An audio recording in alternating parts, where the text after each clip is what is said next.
فاعبد الله مخلصا له الدين ألا لله الدين الخالص.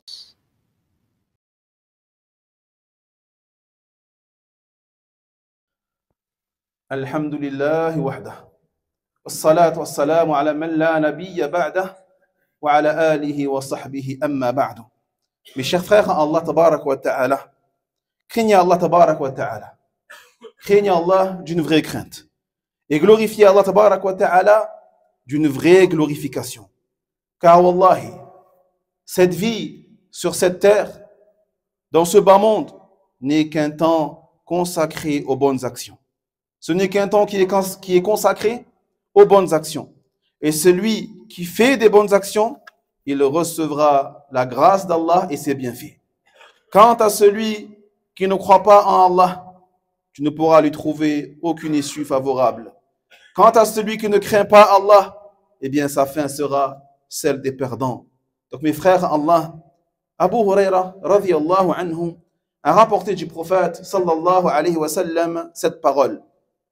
Pas de contagion, pas de superstition, pas d'oiseaux de mauvais augure et pas de safar, le mois as-safar ou le mois safar. Le messager d'Allah sallallahu alayhi wa sallam, à travers ce hadith, a réfuté ce que les gens de l'époque pré-islamique al-Jahiliya croyaient comme croyance mauvaise qui impacte les cœurs et qui diminue la bonne opinion, voire efface la bonne opinion à l'égard d'Allah tabarak wa ta'ala. Il se peut même qu'il y ait plus, en plus de cela, le fait d'attribuer à Allah subhanahu wa ta'ala une faiblesse ou une incapacité, ou en lui affiliant un associé dans l'adoration ou dans les répercussions et l'impact subhanahu wa ta'ala. Il dit donc aux croyants en Allah d'une vraie foi, ceux qui croient qu'Allah tabarak wa ta'ala est celui qui possède la souveraineté sur toute chose. Il dit, le prophète sallallahu alayhi wa sallam, pas de contagion, pas de superstition, pas d'oiseaux de mauvais augure et pas de safar. Il fait allusion, lorsqu'il dit la adwa, pas de contagion, à une contagion qui aurait un impact par sa seule nature, indépendamment d'Allah subhanahu wa ta'ala. Car les gens de l'ère pré-islamique, al-Jahiliya, croyaient que la contagion agissait d'elle-même, d'un impact inévitable et implacable. Donc sa parole, pas de contagion, dans cette parole, il ne nie pas l'origine de l'existence de la contagion, qui est le passage de la maladie d'un malade à une personne non malade, à cause de la proximité physique entre eux deux. Cette transmission à cause de la proximité physique est une chose qui existe, constatée et témoignée, mais dans sa parole, pas de contagion. Il ne renie pas encore une fois l'origine de son existence, mais il renie ce que croyaient les gens avant l'islam au sujet de la contagion.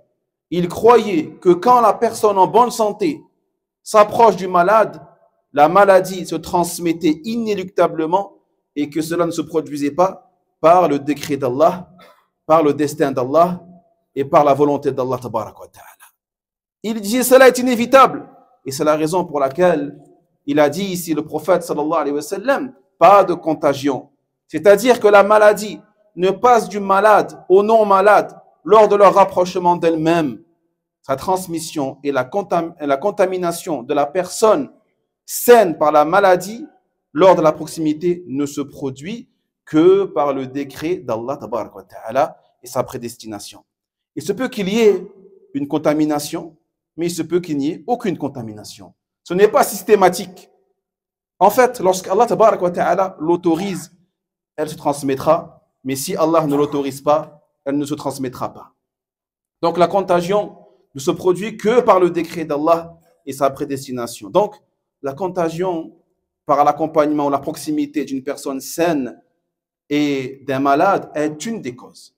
Est une des causes à travers lesquelles le décret d'Allah tabarak wa ta'ala et sa prédestination se réalisent et elle n'est pas inévitable et inéluctable, comme le croyaient les gens à l'ère pré-islamique al-Jahiliya. C'est pour cela que le prophète sallallahu alayhi wa sallam a dit que l'on ne rapproche pas les chameaux malades des chameaux en bonne santé.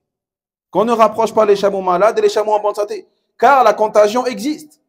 Car la contagion est une cause de contamination du malade vers celui qui est sain. Il y a donc ici l'affirmation de l'existence de la contagiosité, mais ce n'est pas la réalisation de la cause. Et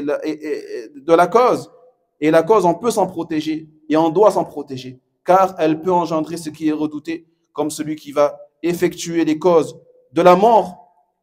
Eh bien, la mort pourra se produire par la prédestination d'Allah et son décret, comme celui qui mange, eh bien, il goûtera à la satiété, et celui qui boit, il goûtera à l'étanchement de sa soif. Car ces choses sont toutes des causes, et ne sont que des causes. Mais celui qui fait que les causes sont des causes et ont un impact sur les choses, eh bien, c'est Allah, le créateur de ces causes. Et c'est Allah Jalla wa Ala qui leur a donné ses propriétés. Donc c'est Allah qui détient la souveraineté de toutes choses, celui qui protège et contre qui personne ne peut s'opposer. C'est la raison pour laquelle il nous incombe à tous, mes frères, de porter attention à ces bases et à la croyance authentique, et que nous ne soyons pas touchés par de fausses croyances ou de fausses superstitions, car elles sont contraires à ce que le prophète sallallahu alayhi wa sallam nous a ordonné, ainsi que la croyance pure que l'on doit avoir, qui est dans la religion de l'islam. Allah, dans le sens, il dit, par le temps, l'homme est certes en perdition, sauf ceux qui croient et accomplissent les bonnes œuvres, s'enjoignent mutuellement la vérité et s'enjoignent mutuellement l'endurance.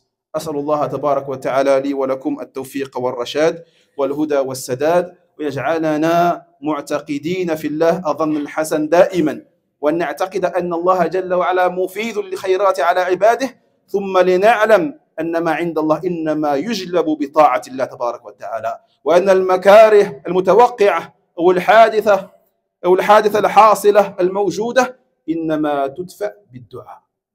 تدفع بالدعاء تارة وبطاعة الله تارة ومن يتوكل على الله فهو حسبه وقال سبحانه ومن يتق الله يجعل له من أمره يسرا فلا يرد القضاء والقدر إلا بالدعاء لا يرد القضاء والقدر إلا بالدعاء ولا تستدفع أسباب الهلاك أو أسباب الفساد في النفس أو فيما حولك إلا في طاعة الله تبارك وتعالى جعلني الله وإياكم من المرحومين اللهم صل على محمد وعلى آل محمد كما صليت على إبراهيم وعلى آل إبراهيم إنك حميد مجيد وبارك على محمد وعلى آل محمد كما باركت على إبراهيم وعلى آل إبراهيم إنك حميد مجيد الله أعلم.